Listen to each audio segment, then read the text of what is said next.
করতে চলেছে আমাদের এই পৃথিবী? সত্যিই কি এমন একটা দিন আসতে চলেছে যখন পৃথিবী থেকে বিলুপ্ত হয়ে যাবে সমস্ত পুরুষ? অন্তত বিজ্ঞানের গবেষণায় এমনই এক আশঙ্কার কথা উঠে এসেছে। এই কথার সত্যতা কতটা, আর কেনই বা এরকমটা হওয়ার সম্ভাবনা দেখা দিয়েছে, আজকের দ্য আনটোল্ড স্টোরির ভিডিওতে সেই কথাই আমরা জানবো।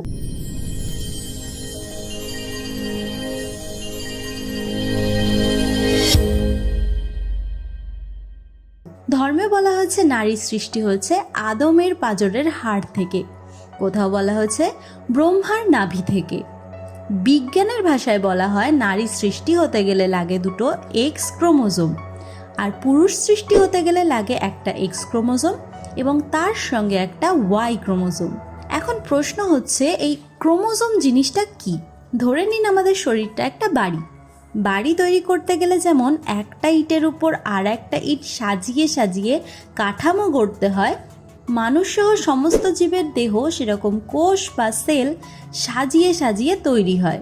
এক একটা জীবের দেহ তৈরি হয় এক এক রকম কোষ দিয়ে। গাছের কোষ যেমন হবে, মানুষের কোষ কিন্তু হবে সম্পূর্ণ অন্যরকম। প্রায় সমস্ত জীবের কোষে থাকে একটা ঘন গোলাকার বস্তু, যার নাম হচ্ছে নিউক্লিয়াস। এই নিউক্লিয়াসের মধ্যে থাকে ক্রোমোজোম, ক্রোমোজোমের মধ্যে থাকে ডিএনএ, আর ডিএনএর মধ্যে থাকে জিন। আপনি লম্বা হবেন নাকি খাটো হবেন, কালো হবেন নাকি ফর্সা হবেন, আপনার চুল সোজা হবে নাকি কোকড়া হবে, সবই ঠিক করে দেয় এই জিন।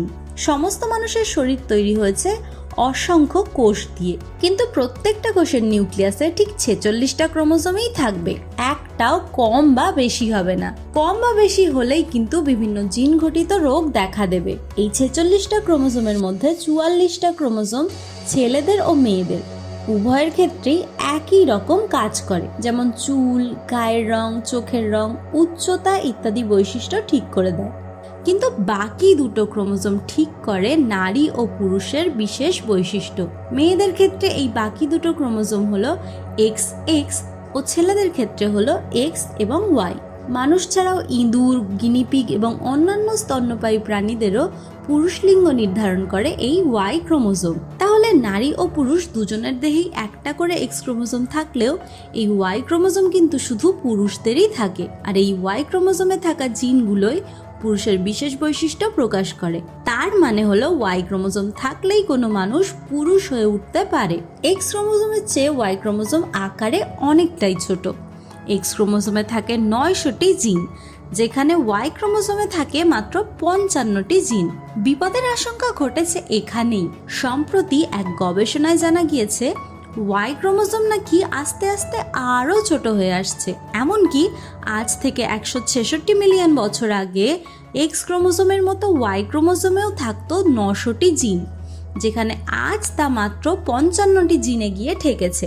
এই ধারা যদি চলতেই থাকে তাহলে ভবিষ্যতে একটা দিন আসবে যখন ওয়াই ক্রোমোজোম সম্পূর্ণভাবেই অদৃশ্য হয়ে যেতে পারে।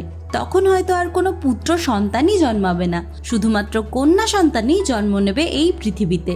তবে বিজ্ঞানের হিসাব বলছে সেই দিনটা আসতেও অন্তত পক্ষে 11 মিলিয়ন বছর বাকি। তাই এক্ষুনি পৃথিবী পুরুষহীন না হয়ে পড়লেও ভবিষ্যতে যদি পুরুষই না থাকে, তাহলে কিভাবে মানবজাতি নিজেদের অস্তিত্ব বজায় রাখবে?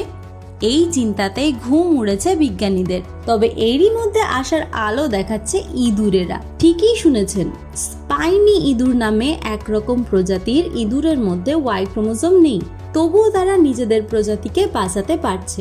Proceeding of the national academy of science নামে বিজ্ঞান বিষয়ক একটি পত্রিকায় একটা গবেষণাপত্র প্রকাশিত হয়েছে, যেখানে বলা হয়েছে এই ইঁদুরেরা ওয়াই ক্রোমোজোম বিলুপ্ত হওয়ার আগেই অন্য একটা নতুন ক্রোমোজোম তৈরি করেছে, যেটা পুরুষ ইঁদুর জন্ম দেওয়ার জন্য সাহায্য করছে।